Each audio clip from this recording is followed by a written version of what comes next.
Hello everyone. I hope आप सभी अच्छे होंगे और पढ़ाई भी अच्छे से कर रहे होंगे। तो चलिए फालतू की बातें कम और हम अपने काम पर ध्यान देते हैं। हमने लास्ट क्लासेस में अपने नंबर सिस्टम के सारे कॉन्सेप्ट क्लियर कर लिए थे। अब जो हमें करना है वो है क्वेश्चंस। तो चलिए बिना किसी देरी के हम फर्स्ट क्वेश्चन पे आते हैं। फर्स्ट क्वेश्चन है, ये 5 लगातार पूर्णांकों का योगफल एस है, तो इनमें से सबसे बड़ा पूर्णांक एस से किस प्रकार संबंधित है, एस के साथ किस तरह से संबंधित है, ये पूछा है।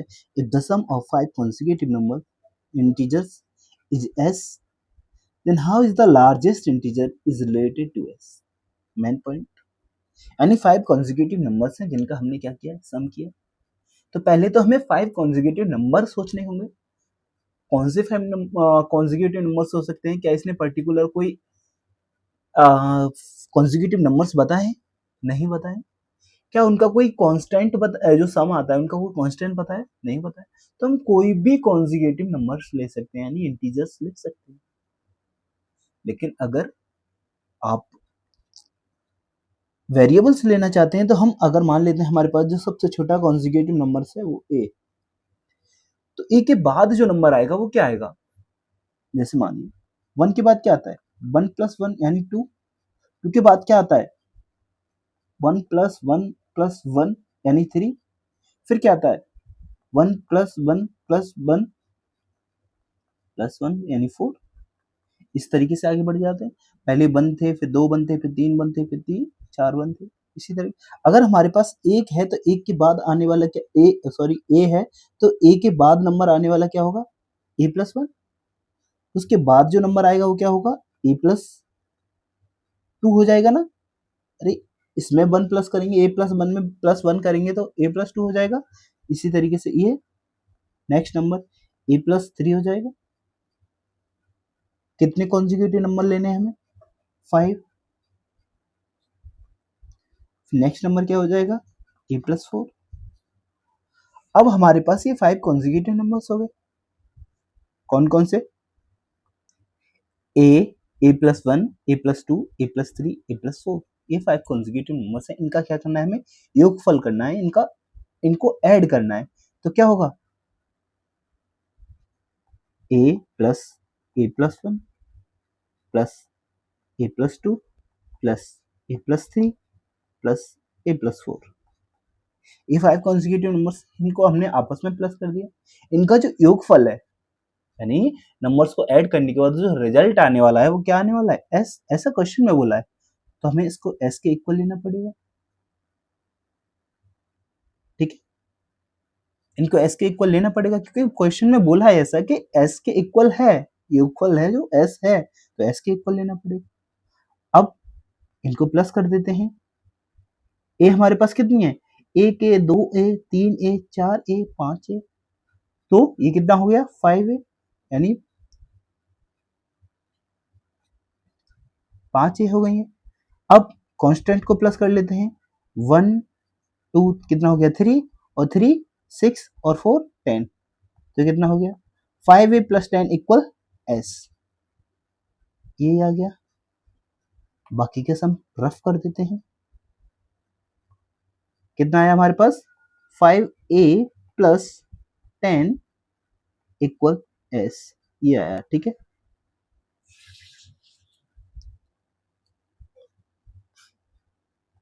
लो थोड़ी तो बेटर लग रही है पहले से, है ना। अब हमें ये बताना है कि ये वाला नंबर कौन सा वाला नंबर जो सबसे बड़ा है, बड़ा सबसे इंटीजर है, सबसे बड़ा लार्जेस्ट इंटीजर, यानी सबसे बड़ा पूर्णांक, तो वो कौन सा है? सबसे बड़ा ए प्लस 4 है। ए प्लस 4 ही तो है सबसे बड़ा। ये किस तरह से संबंधित है एस के साथ, तो हमें ये बताना है। ठीक है, अब देखो ये 10 हम इधर ले जाएंगे तो क्या हो जाएगा? ये 5a बचेगा केवल, और दूसरी साइड इक्वल में s माइनस आ जाएगा 10 के आगे क्योंकि प्लस का है ये। और अब 5 को इधर लाएंगे तो a इक्वल s माइनस 10/5, कुछ इस तरीके से। अब हमें a की वैल्यू तो आ गई हमारे पास, लेकिन हमें चाहिए क्या, a4 चाहिए। देखो ये 4 और चाहिए a के साथ, तो दोनों तरफ हम 4 ऐड कर देंगे। ऑन एडिंग 4 बोथ साइड, यानी a+4, और इसके साथ भी 4 ऐड कर देंगे जो हमें a नंबर दे रखा है, ठीक है। s माइनस 10/5 प्लस 4, दिख नहीं रहा होगा क्या?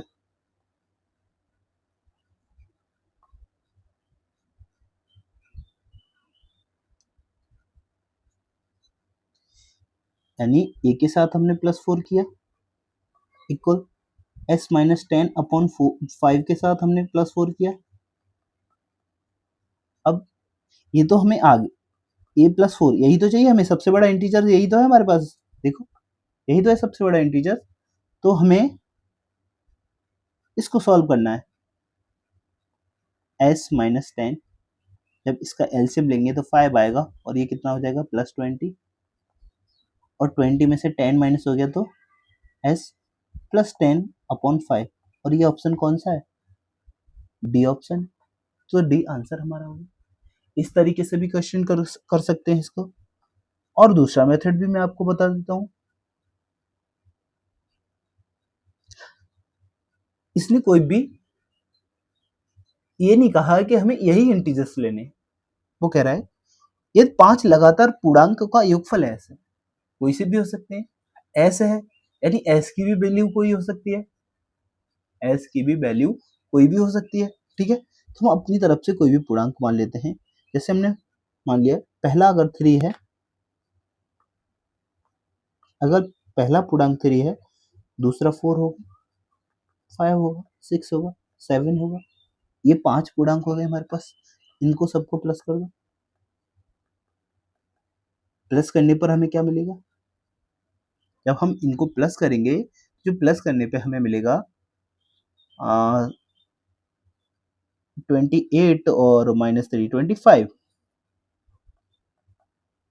इनका जो प्लस आएगा वो 25।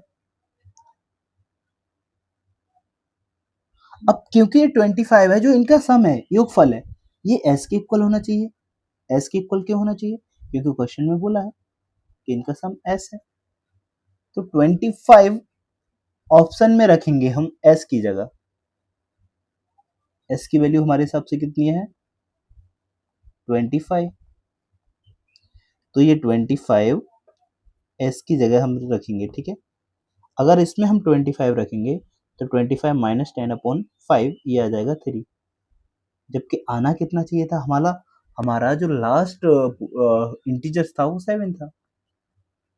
जब हमने 3 4 5 6 7 यही तो लिए थे, तो सबसे बड़ा जो था वो 7 था। हमें ये आना चाहिए, अगर इससे रिलेट करता है इसका कोई भी इक्वेशन इसमें से, तो 7 आना चाहिए, ठीक है। लेकिन आया कितना, 3, तो ये ऑप्शन कट गया। अब यहाँ पे रखेंगे 25 प्लस 4, ये कितना आएगा, 29, ये भी कट गया, 29/4 आएगा, सॉरी, और 4 से 29 डिवाइड होगा नहीं, तो 7 तो आएगा भी नहीं।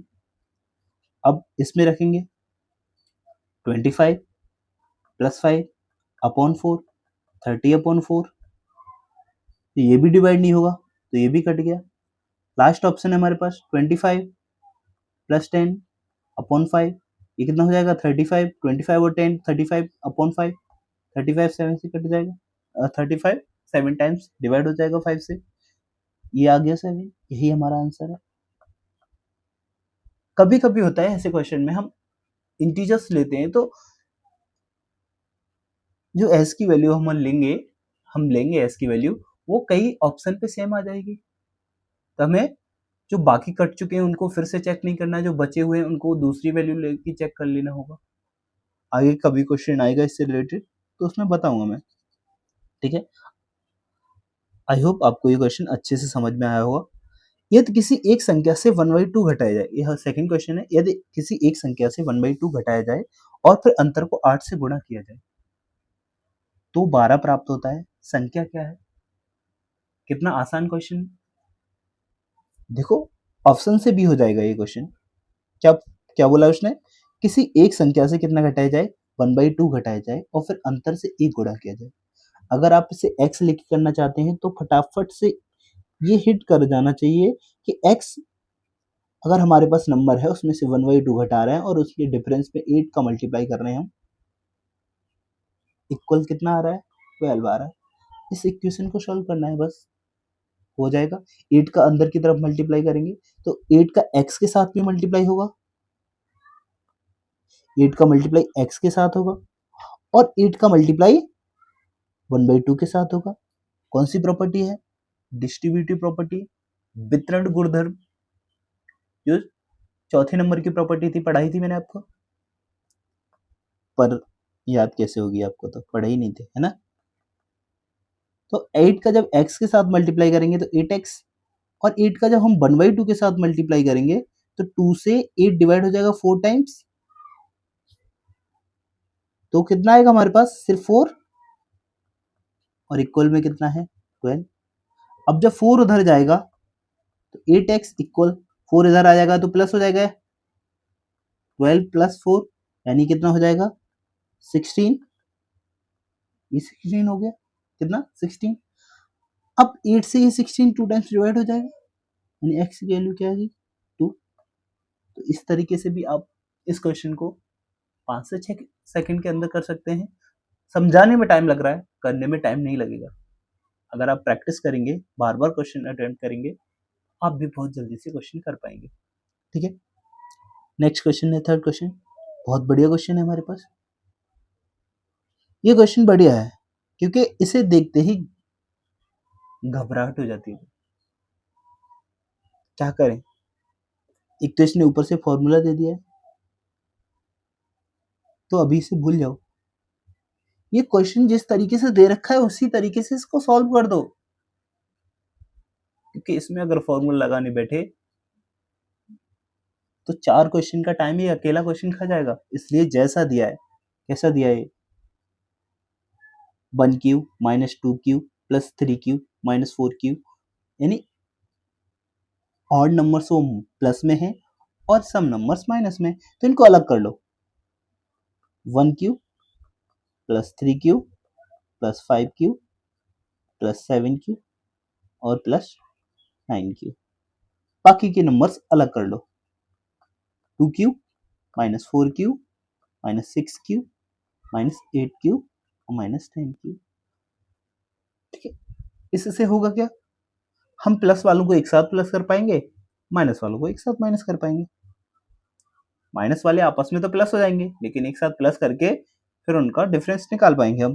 तो 1 का क्यूब कितना होता है 1, 3 का क्यूब कितना होता है 27, 5 का क्यूब कितना होता है 125, 7 का क्यूब कितना होता है, बाओ हमें तो 7 का क्यूब नहीं पता, 343। तो आपको 1 से 20 तक क्यूब याद रखने होंगे और 1 से 30 तक, कम से कम 1 से 30 तक, कम से कम बता रहा हूँ, स्क्वायर याद रखने होंगे अगर क्वेश्चन को पेपर में जल्द से जल्द सॉल्व करना है तो, वरना वहां पे क्यूब निकालते रह जाना। ठीक है, अब 9 का क्यूब कितना होता है 729, 729। 2 का पता है, 2 का कितना होता है 8, 4 का पता है कितना होता है 64, 6 का पता है कितना होता है 216 और 8 का पता है कितना होता है 512 और 10 का तो पता ही है 1000 होता है। ठीक है, तो जो प्लस वाले नंबर्स हैं उनको एक साथ प्लस कर लेंगे हम, और माइनस वाले जो नंबर्स हैं उनको एक साथ प्लस कर लेंगे हम, और फिर आपस में इनका डिफरेंस निकाल लेंगे। ओके, या फिर आप जिन्हें जिस तरीके से आपको सुविधा लगे इन्हें प्लस माइनस करने में, आप उस तरीके से कर सकते हैं, पर आपको करना यही बेटर होगा कि इनको डायरेक्ट इनका क्यूब लिखकर प्लस माइनस कर लिया जाए, वरना फॉर्मूला लगा के तो इसमें टाइम लगेगा। कोई बड़ा क्वेश्चन या फिर बड़ा होता या बहुत बड़ा होता तो फॉर्मूला एक का यूज करते। 10 तक नंबर्स हैं, हमें सबके क्यूब याद हैं, हम प्लस माइनस करना आता है, हमें आसानी से कर सकते हैं इस क्वेश्चन को। तो जब इन नंबर्स को हम प्लस करेंगे, देखो 9, 3 12, 5 17 और 7 24 और 1 25, 25, 2 कैरी हो गया, फिर 2 4 6 8 10 और 2 12, 1 कैरी हो गया। फिर 7 3 10 11, 11 और 1 12, कितना आया 1225। माइनस माइनस के नंबर से ये सभी आपस में प्लस हो जाएंगे, लेकिन साइन तो माइनस का रहेगा जो रिजल्ट आएगा उसका। तो 0 2 6 8 और 4 12 और 8 20, 20 का 2 कैरी, ठीक है। 0 1 1 2 और 6 8, 8 का 2 कैरी था, ये 10 हो जाएगा। 1 कैरी रह जाएगा। फिर 0 5 और 2 7, 7 और 1 8।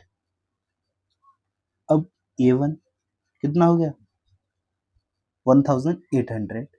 अब 1800 में से हम 1225 को माइनस कर रहे हैं, कितना आ जाएगा हमारे पास 575। लेकिन बड़ा नंबर माइनस का है तो ये भी माइनस का आएगा। ऑप्शन हमारा कौन सा सही हो जाएगा, बी सही हो जाएगा। नेक्स्ट क्वेश्चन है,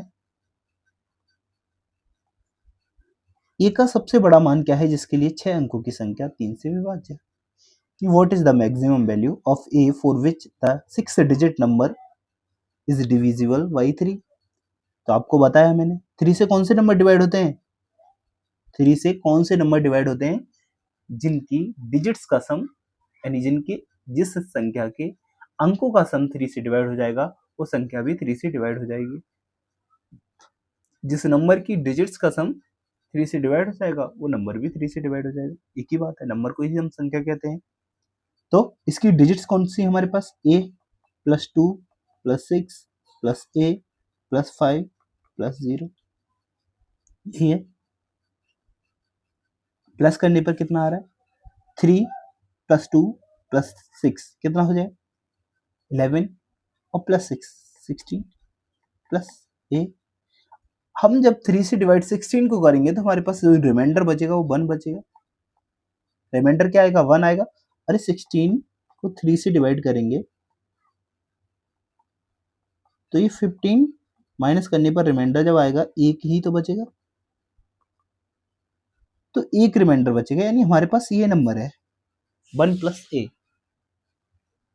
इस नंबर में a की वैल्यू क्या रखें हम, ये किससे डिवाइड हो जाए 3 से डिवाइड हो जाए, और हमें सबसे बड़ा मान चाहिए यानी लार्जेस्ट वैल्यू चाहिए, मैक्सिमम वैल्यू चाहिए।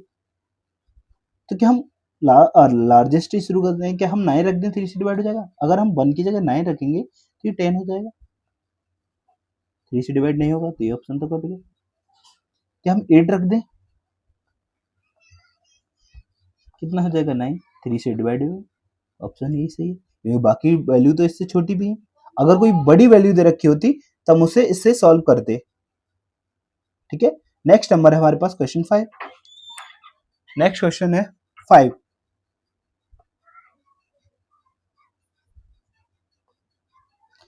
1 × 2 × 3 × 4 × डॉट डॉट डॉट 20, यानी 1 से 20 तक सभी नंबर्स को हमने क्या किया है मल्टीप्लाई किया है। 1 से 20 तक हमने सभी नंबर्स को क्या किया है मल्टीप्लाई किया है, और पूछा क्या है कि अंत में शून्यों की संख्या क्या है। Find the number of zeros at the end of the product 1 × 2 × 3 × 4, इस तरह ×5 ×6 ×7, यानी 1 से 20 तक के नंबर को जब हम मल्टीप्लाई करेंगे उनका जो प्रोडक्ट आएगा मल्टीप्लाई करने के बाद जो रिजल्ट आएगा उसके लास्ट में जीरो कितने आएंगे ये पूछा है। तो सबसे पहले हमें ये पता होना चाहिए कि जो जीरो बनता है वो कैसे बनता है, किसी भी नंबर के लास्ट में जीरो कब आएगा, जब हम किन्हीं भी नंबर को मल्टीप्लाई करते हैं। क्या मैं 2 और 3 को मल्टीप्लाई करूं जीरो आएगा, क्या मैं 12 और 13 को मल्टीप्लाई करूं क्या जीरो आएगा, बताइए आप। जब हम 12 और 13 को मल्टीप्लाई करेंगे तो जीरो आएगा, बिल्कुल नहीं आएगा, ये 156 आएगा। अगर हम 14 और 16 को मल्टीप्लाई करें तो जीरो आएगा, बिल्कुल भी नहीं आएगा। 196 और 28 को प्लस कर दो, इसमें कितना हो जाएगा 181 और 2 24 हो जाएगा। सही लिखा है क्या मैंने, चेक कर लेना आप, ये सही भी हो सकता है, गलत भी हो सकता है। यानी 14 और 16 का वैसे तो सही है। इतना तो कॉन्फिडेंस है। तो 0 नहीं मिल रहा ना, लेकिन देखिए अगर हम 5 और 2 का मल्टीप्लाई कर देंगे तो हमें 10, 0 आ जाएगा लास्ट में।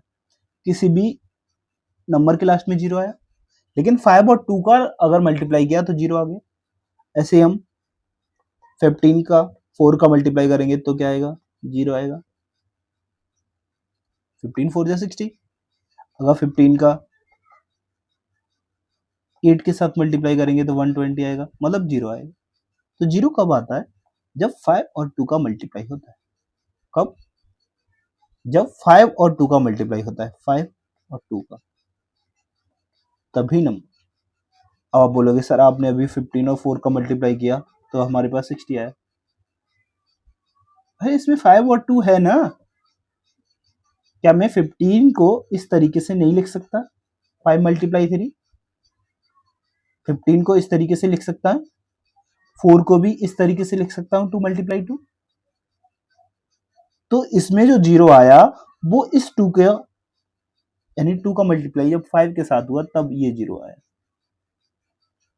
तो इसी तरीके से इन नंबर्स में जहां जहां 5 होगा वो 2 के साथ मल्टीप्लाई होकर एक 0 बनाएगा। तो ऐसे कितने 5 हैं इसमें जो 2 के साथ मल्टीप्लाई करने वाले हैं। तो ऐसे 5 को फाइंड करना होगा। सबसे पहले तो हमारे पास है 5, उससे पहले तो 5 का कोई मल्टीपल है नहीं। फिर नेक्स्ट है हमारे पास 10, इसमें ऑलरेडी एक 0 है। फिर नेक्स्ट है हमारे पास 15, जहां 5 इंटू 3 होता है। नेक्स्ट नंबर है हमारे पास 20।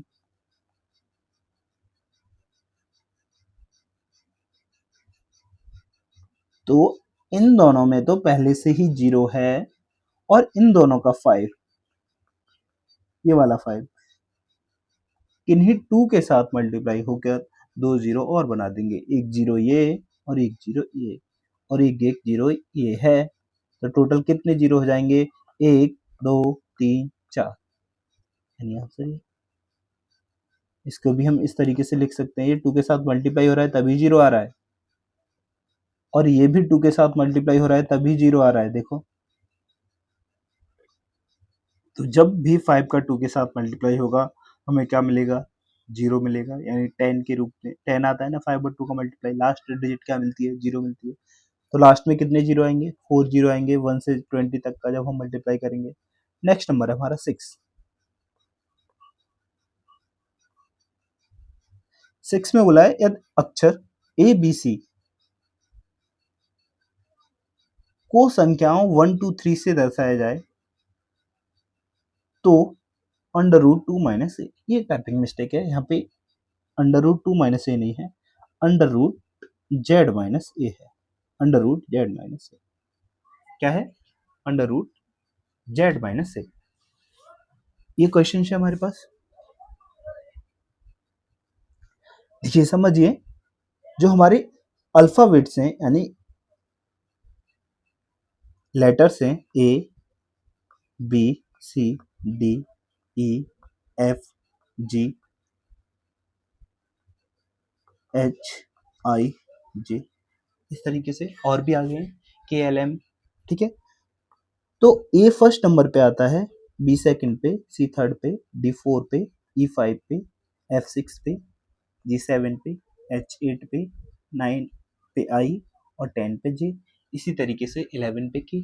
तो वही ये कह रहा है कि ए बी सी को, ए बी मतलब ए को 1 लेते हैं और बी की वैल्यू 2 लेते हैं और सी की वैल्यू 3 लेते हैं, डी की 4 लेते हैं, ई की 5 लेते हैं, तो फिर इसकी वैल्यू बताइए मुझे।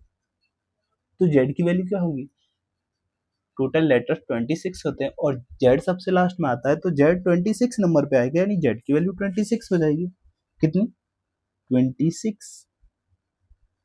तो जेड की वैल्यू हम 26 रखेंगे, रूट 26 माइनस ए कौन से नंबर पे आए, फर्स्ट पे, तो ए की वैल्यू फर्स्ट, 26 में से जब 1 माइनस होगा तो 25, और अंडर रूट है तो 25 का रूट कितना होगा, 5, कितना 5, कितना आसान क्वेश्चन था, यानी ऑप्शन ए सही हो जाएगा। नेक्स्ट क्वेश्चन है 7, निम्न में से संख्या 199 को रोमन अंकों में सही निरूपण क्या है। यानी which of the following is the correct representation of 199 in Roman numerals. जब हम रोमन नंबर में 199 को लिखेंगे तो वो किस तरीके से लिखा जाएगा, हमें ये बताना है। किसको लिख रहे हैं? 199। तो मैंने आपको बताया कि जो आई है यानी जो 1 के लिए यूज होता है उसे सिर्फ और सिर्फ हम 5 में से और 10 में से ही माइनस कर सकते हैं, इन्हीं के लेफ्ट साइड लिख सकते हैं। जैसे कि हमें 4 लिखना हो तो v के लेफ्ट साइड हमने 1 लिख दिया, या फिर हमें 9 लिखना हो तो x के साइड 1, x के यानी 10 में से 1 माइनस कर दिया। इस तरीके से हम लिख सकते हैं। यहाँ पे जो 1 i माइनस हो रहा है वो c में से माइनस हो रहा है, तो ऑप्शन गलत है। ध्यान से देखो, डी भी इसी तरीके से गलत हो गया। दो ऑप्शन है हमारे पास, बी और सी। तो बी में देखो x को 4 टाइम्स रिपीट किया है, जबकि हम 3 बार से ज्यादा किसी भी सिंबल को रिपीट नहीं कर सकते। क्लास फिर से देख लेना अगर भूल गए हैं तो। मैंने आपको बताया है रोमन नंबर्स जब बता रहा था, ठीक है। किसी भी सिंबल को 3 टाइम्स से ज्यादा रिपीट नहीं कर सकते, तो फिर ये भी गलत हो गया। एक ही ऑप्शन बचा सी, वही सही है। देखो हम 199 को कुछ इस तरीके से लिख सकते हैं, ठीक है। तो 100 को तो हम सी लिखते हैं, और 90 को क्या लिख सकते हैं? सी में से एक कम करके, यानी ये 90 है। कितना हो गया? 190। और 9 को क्या लिखेंगे हम? 9 को ये लिखते हैं क्या? तो ये ऑप्शन सही है हमारा, सी, ठीक है। डी, सॉरी 8, क्वेश्चन 8 कितना आसान क्वेश्चन है, बताना पड़ेगा क्या? चलो बता ही देता हूँ। ये कितना है? 10 और 10 और 1 यानी 21, माइनस ये कितना है? 15, और ये कितना है? 6। यही तो है। देखो 21 में से जब हम 15 माइनस करेंगे तो क्या आएगा? 6, और पीछे क्या है? -6। ये जीरो नहीं हो जाएगा? तो जब ये जीरो ही हो गया तो बचा क्या? यही तो बचा है सिर्फ। ये कौन सा ऑप्शन है? First option. आंसर आ गया। 1 सेकंड 2 सेकंड का भी आंसर नहीं था। 9 क्वेश्चन। 21 से छोटी सभी अभाज्य संख्याओं का योग। Find the sum of the all prime numbers less than 21।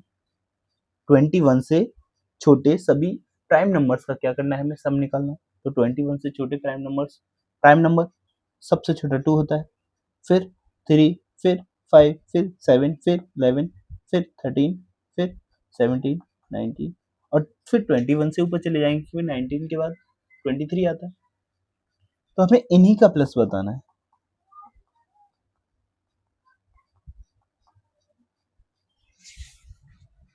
I hope अब इनका सबका प्लस कर पाएंगे आपस में। देखिए हमें ऐसे नंबर्स को प्लस करना चाहिए जिनको प्लस करने पे हमें क्या मिल रहा है? जो दहाई के, सैकड़ा के, हजार के नजदीक पहुंच रहे हैं।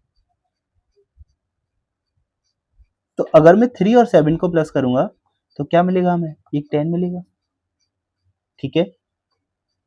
अगर हम 13 और 17 को प्लस करेंगे तो जो हमारे पास आएगा वो 20 आ जाएगा, सॉरी 30। कितना? 30। अगर हम 19 और 11 को प्लस करेंगे तो भी कितना आ जाएगा? 30। बचा क्या हमारे पास? 2 और 5, क्योंकि 7। तो ये कितना हो गया? 60, 70 और 77। कितना आया? 77। कितना आया? 77। ऑप्शन फर्स्ट सही। Next 10 question. नीचे दिए गए कथनों में से कौन सा कथन सही है? नीचे दिए गए कथनों में से कौन सा कथन सही है? Which of the following statement is are not true? यानी भाज्य संख्याएं सदा सम संख्याएं होती हैं। क्या दिया इसने? भाज्य संख्याएं सदा सम संख्याएं होती हैं। ये बताइए मुझे, कौन सी भाज्य संख्याएं होती हैं? भाज्य मतलब कंपोजिट नंबर, भाज्य संख्या मतलब composite numbers are always even. Composite number even number होते हैं? बताइए आप मुझे।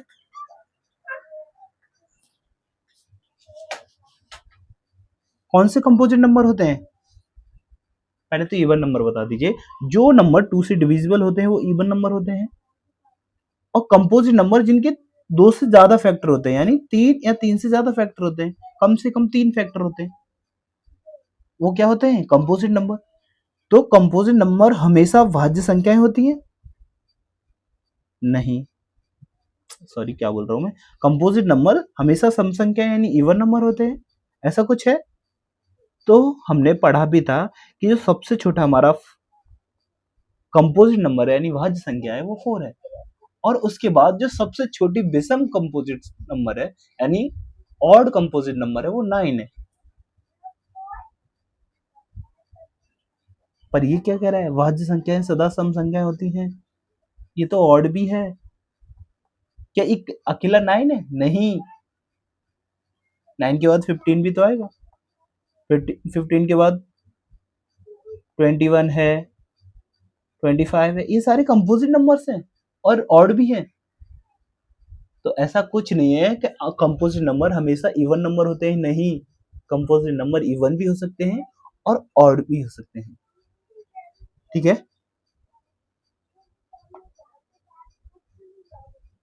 तो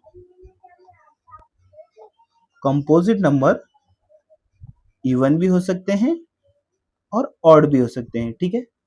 नेक्स्ट ऑप्शन, अभाज्य संख्याएं सदा विषम संख्याएं होती हैं,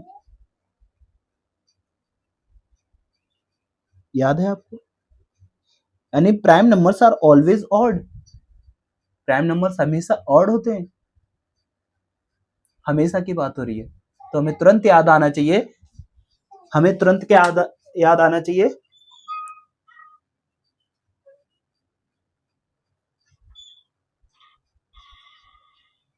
हमें तुरंत याद आना चाहिए कि जो 2 है वो इवन प्राइम नंबर है, 2 है वो इवन प्राइम नंबर है। 2 क्या है? Even prime number. और यहां पे हमेशा क्या बात हो रही है? प्राइम नंबर्स ऑड नंबर्स होते हैं, ऐसा कुछ भी नहीं है, ठीक है।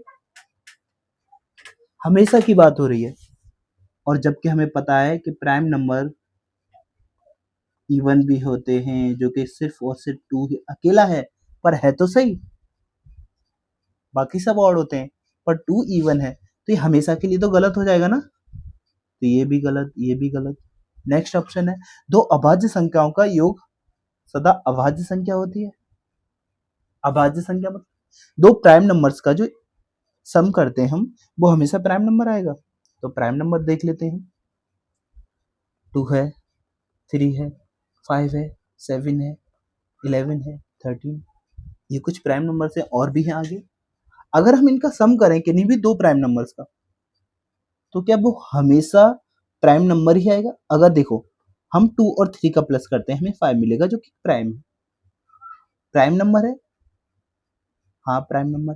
अगर हम 2 और 5 का प्लस करते हैं तो हमें 7 मिलेगा, जो कि एक प्राइम नंबर है। पर ये हमेशा ऐसा थोड़ी ना होगा, हमेशा ऐसा नहीं होगा, हमेशा बिल्कुल भी ऐसा नहीं होगा। क्यों नहीं ऐसा होगा? क्योंकि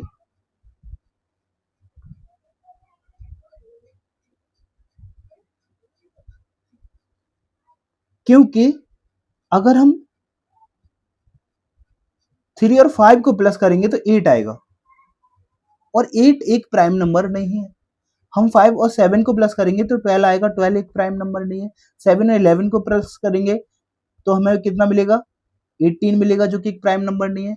5 और 11 को प्लस करेंगे जो कि 16 मिलेगा, जो कि एक प्राइम नंबर नहीं है। तो ये भी गलत हो गया। नेक्स्ट ऑप्शन, दो अभाज्य संख्याओं का गुणन सदा भाज्य संख्या होती है। दो भाज्य संख्याओं का गुणन सदा भाज्य संख्या होती है, यानी the product of two composite number is always composite number. Composite number को भी देख लेते हैं, कौन से कंपोजिट नंबर होते हैं?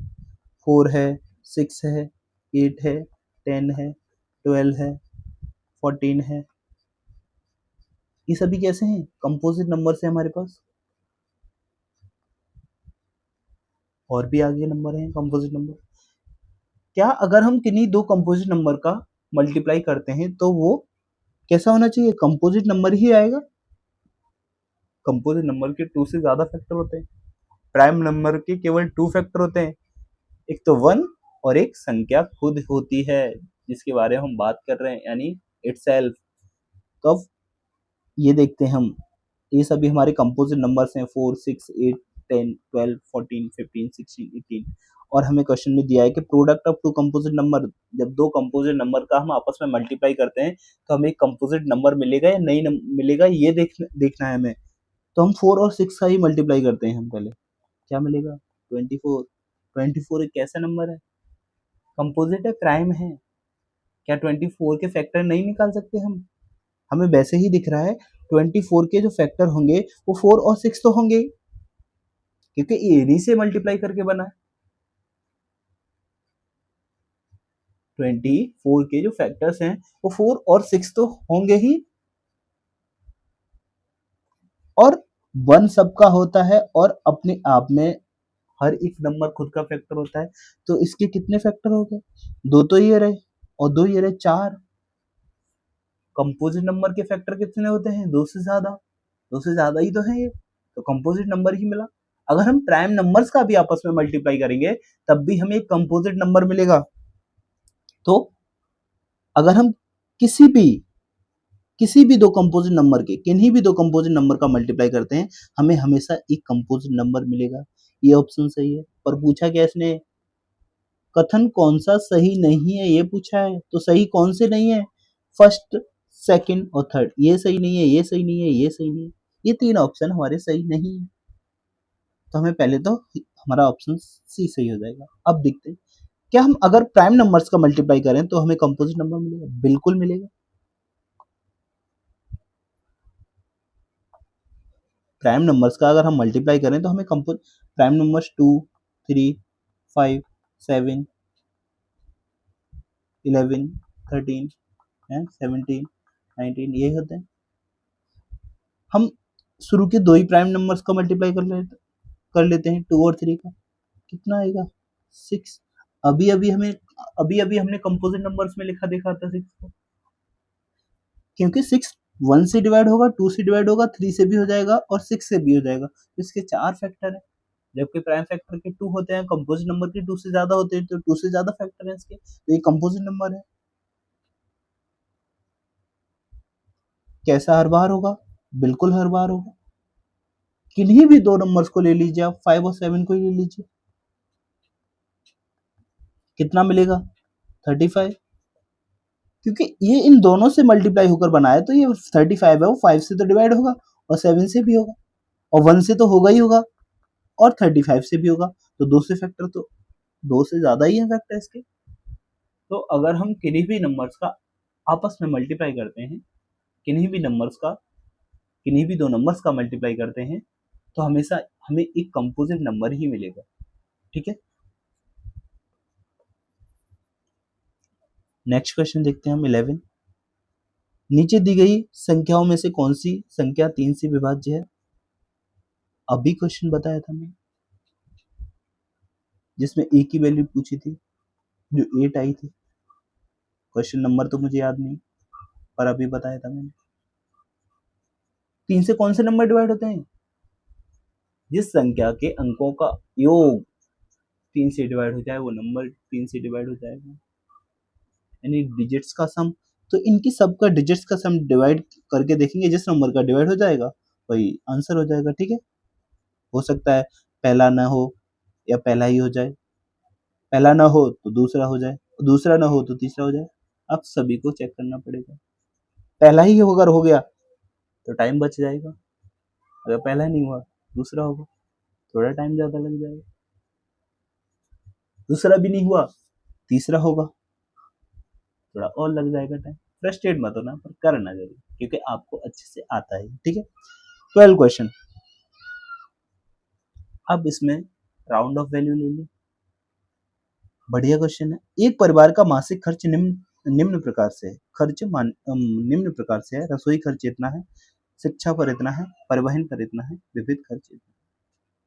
यानी the monthly expensive of a family are kitchen 9,378 rupees, education पर 3,780, ट्रांसपोर्ट पर 2,870 और मिसलेनियस कुछ खर्च है उसका 4,388।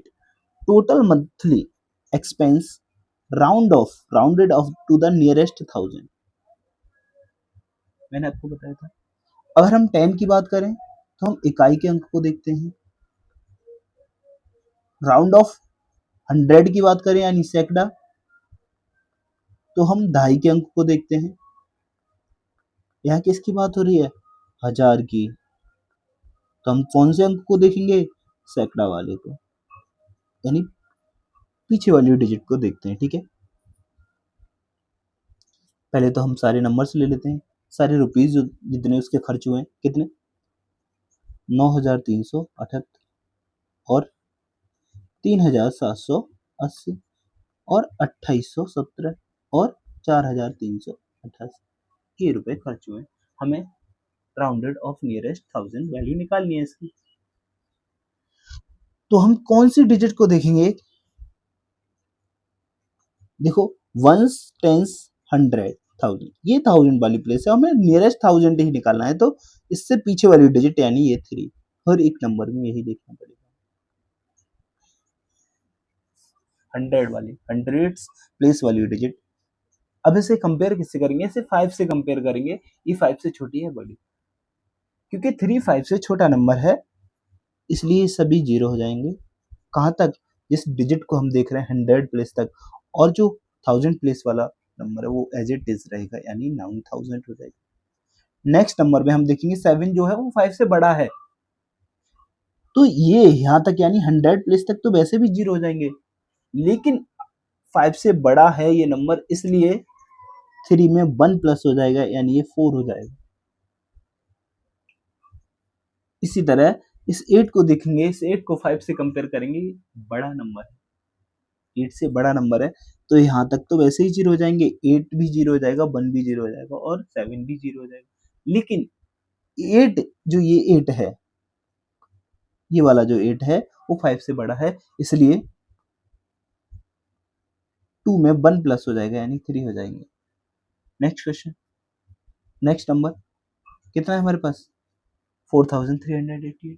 तो 100 प्लेस पे वैल्यू है वो 3 है, वो 5 से छोटी है, तो अपने साथ साथ अपने पीछे वाली डिजिट्स को भी क्या कर देगी? वो जीरो कर देगी। इन नंबर्स को हमें प्लस करना है। 4,000, 3,000, 7,000, 11,000 और 9,000 कितना हो जाएगा? 20,000। आंसर कितना आया? 20,000। ऑप्शन कौन सा है? सही, सी। आई होप आपको बहुत अच्छे से समझ में आया होगा।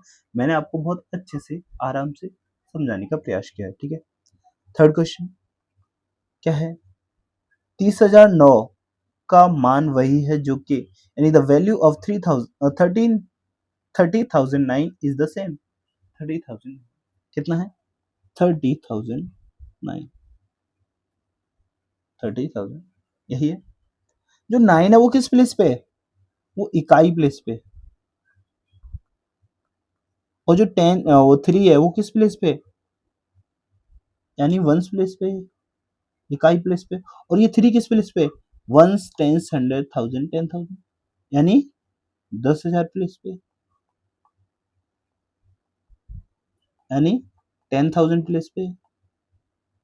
तो ऑप्शंस में हम देखेंगे ये शब्द किसके साथ यूज किए गए हैं? 9 के साथ दाही यूज हो रहा है, गलत हो गया ऑप्शन। 9 के साथ सैकड़ा यूज हो रहा है, गलत हो गया। 9 के साथ क्या यूज होना चाहिए था? इकाई। ऑप्शन नंबर सी सही है। क्या डी में? डी में 9 के साथ दाही यूज हो रहा है, गलत है।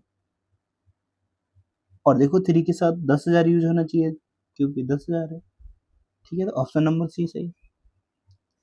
14th क्वेश्चन, सुमित का भार 107 किलोग्राम है तथा संजय का भार 82 किलोग्राम है।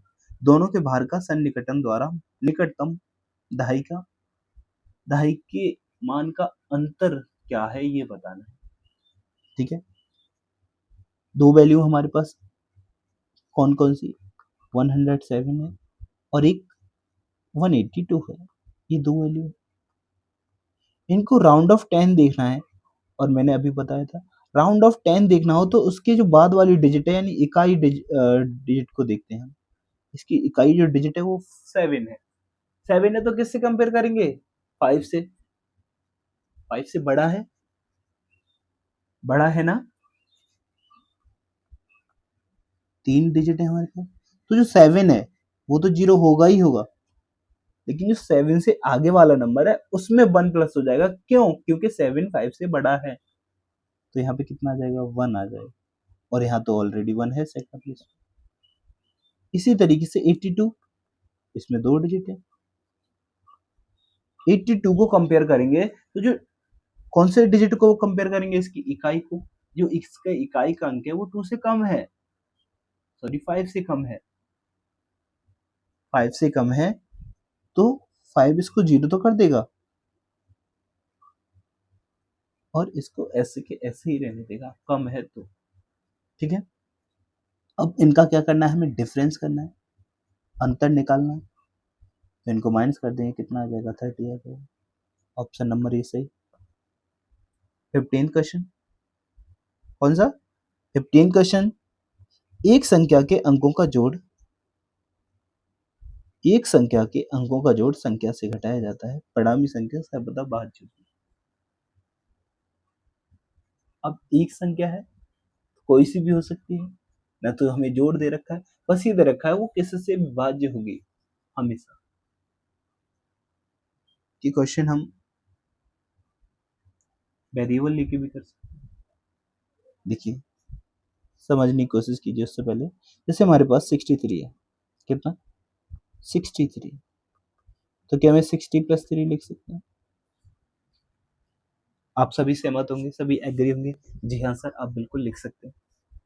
क्या मैं 60 को, इस 60 को 6 मल्टीप्लाई 10 इस तरीके से लिख सकता हूँ? 6 मल्टीप्लाई 10, तो यानी मैं एक नंबर को इस तरीके से लिख सकता हूँ 6 मल्टीप्लाई 10 3। ये जो 6 दिखाई दे रहा है और ये जो 3 दिखाई दे रहा है वो इन दोनों की डिजिट है। तो अगर मेरे पास कोई भी ऐसा नंबर है जैसे 73 है, तो क्या मैं उनको ऐसे लिख सकता हूँ 7 मल्टीप्लाई 10 प्लस 3। अगर हमारे पास 91 है तो क्या हम इसको इस तरीके से लिख सकते हैं 10 मल्टीप्लाई 9 प्लस 1, इस तरीके से लिख सकते हैं ना। ये 10 मल्टीप्लाई 9 और 9 मल्टीप्लाई 1 ही है। ऑर्डर चेंज मैटर नहीं करता। कौन सी प्रॉपर्टी है?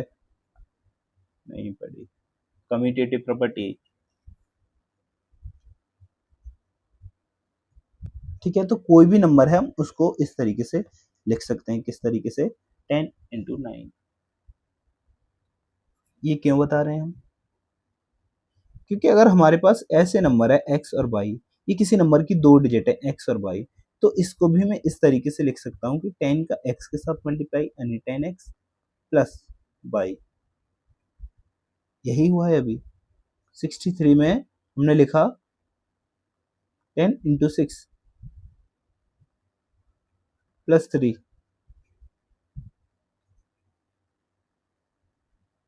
देखो 6 6 3 3, ये 10 दहाई के लिए आया है 10, क्योंकि 6 10 से इसकी प्लेस वैल्यू 60 है, तो उसी प्रकार इसकी भी प्लेस वैल्यू दहाई के अंकों में जाएगी। ठीक है, और इसकी इकाई के अंक पे जाएगी।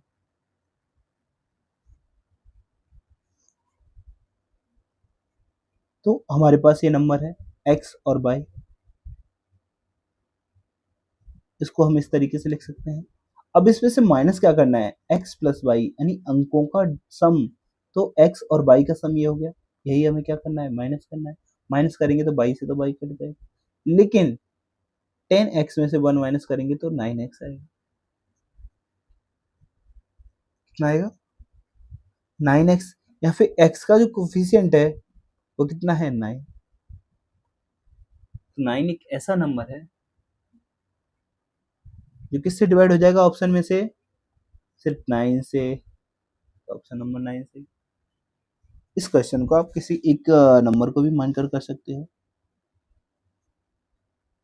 कैसे?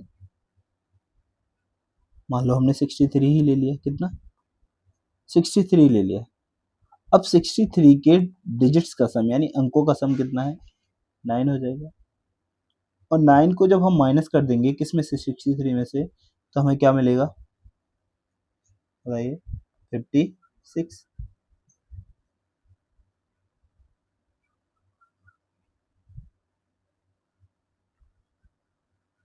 सॉरी 54। ये तो मैं कंफ्यूज हो गया, 56 कैसे आ रहा है? जब हम 63 में से 9 माइनस करेंगे तो कितना आएगा? 54, जो कि 9 से डिविजिबल। यही नंबर एक इकलौता नंबर है जो 9 से डिविजिबल है। क्या 2 से डिविजिबल है? हाँ, पर हमेशा की जब बात होगी तो 9 ही आएगी। ठीक है, आप बेसिक से भी कर सकते हैं और इस तरीके से भी कर सकते हैं। 6 चेंज क्वेश्चन। यदि मैं एक अभाज्य संख्या हूं, यदि आप मुझसे एक घटाते हैं। चलिए मैं आपको नेक्स्ट जितने भी क्वेश्चन बचे हैं वो अगली क्लास में कराऊंगा। थोड़ी सी तबीयत खराब है, गला साथ नहीं दे रहा है, तो हमारी क्लास यहीं पे ख़त्म होती है। आप सभी अच्छे से मेहनत कीजिए और 2027 में अपना सिलेक्शन पक्का करने के लिए आपको करनी पड़ेगी। आप सिर्फ खाना पूर्ति के लिए पढ़ रहे हैं तो पढ़ते रहिए, कुछ नहीं होने वाला। लेकिन आपको सच में लगता है कि आप 2027 में सिलेक्शन लेंगे तो कमेंट बॉक्स में टाइप कर देना, लिख देना, कमेंट कर देना, हाँ 2027 में मेरा सिलेक्शन होगा और मैं लेकर रहूंगा या रहूंगी। और आपको मेहनत करनी पड़ेगी। तो जो बाकी के बचे हुए क्वेश्चन हैं आप पहले इन्हें खुद से अटेम्प्ट करेंगे और उसके बाद कल मैं नेक्स्ट क्लास में आगे के क्वेश्चन बताऊंगा। ठीक है, धन्यवाद।